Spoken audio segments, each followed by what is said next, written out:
Perception is a combination of what we physically see with our own eyes and what our memories, experiences, and education tells us is the meaning of what we see.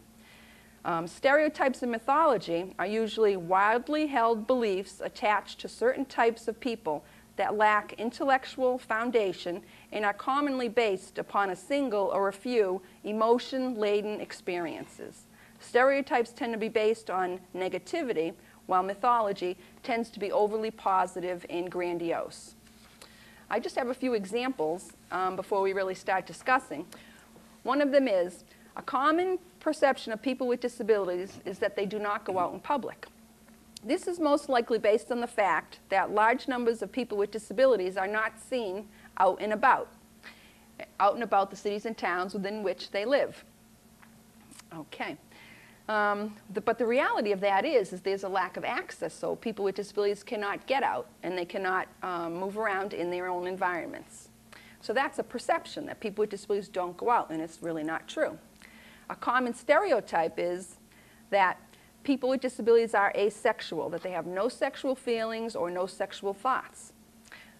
This is an American societal stereotype, mostly based on, I think, on a lack of visual validation of sexuality, because people with disabilities don't get out in public, so therefore you never see two people together, one who may be disabled or both who may be disabled, who are in love and obviously having a romantic relationship. People don't see that, so they assume that nobody with disabilities are sexual.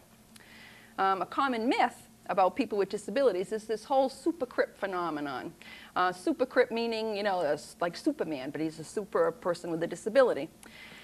And that phenomenon is that many people with disabilities can perform above and beyond and do wondrous things, even do great feats, even though they have their disabilities. And it's true, a lot of people with disabilities do great feats. For instance, there was a recent blind climber who actually scaled Mount Everest. Now that is a great feat, and that would be kind of supercrip phenomenon. But not everybody is like that. But mainly this phenomenon is associated with everyday types of activities, which is normal to everybody else, but with people with disabilities, society might look at that as something that is wondrous and great, just because you can reach for a can of peas off a counter in a grocery store. So that's that supercrip phenomenon, that's what a myth is. So we have what a perception is, what a stereotype is, and what the mythology is of people with disabilities, those examples. But now Joe Bellil here, and Mike and I will openly discuss what these perceptions, stereotypes, and myths are associated with people with disabilities. How you guys doing today?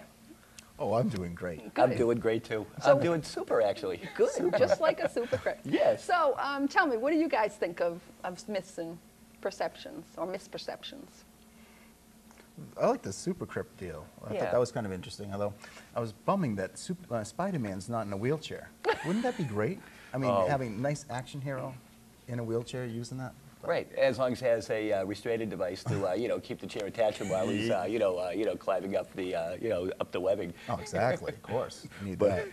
But no, it's funny you were talking about the, you know, supercrips, and like I say, I mean, I've been in a you know, wheelchair for 28 years now, and I've actually played a lot of sports, and one of them happens to be basketball, and I've probably attended, you know, 3 or 4, you know, Final Fours of, you know, the and you know, National Wheelchair Basketball Association games, and frankly, there are some incredible athletes out there playing basketball. But, you know, someone like myself, I've been playing wheelchair basketball a good 25 years, and I can honestly say that if you've seen me play, you're not going to mistake me for a supercrip. Right, but then the whole supercrip, does that make, I guess, people in who use wheelchairs that play basketball, does that make them any more athletic than someone who's able-bodied and plays basketball?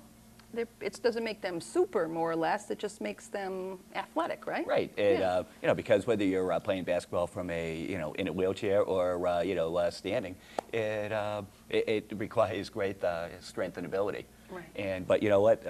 You know, when it comes to playing sports, we'll just, you know, continue talking basketball.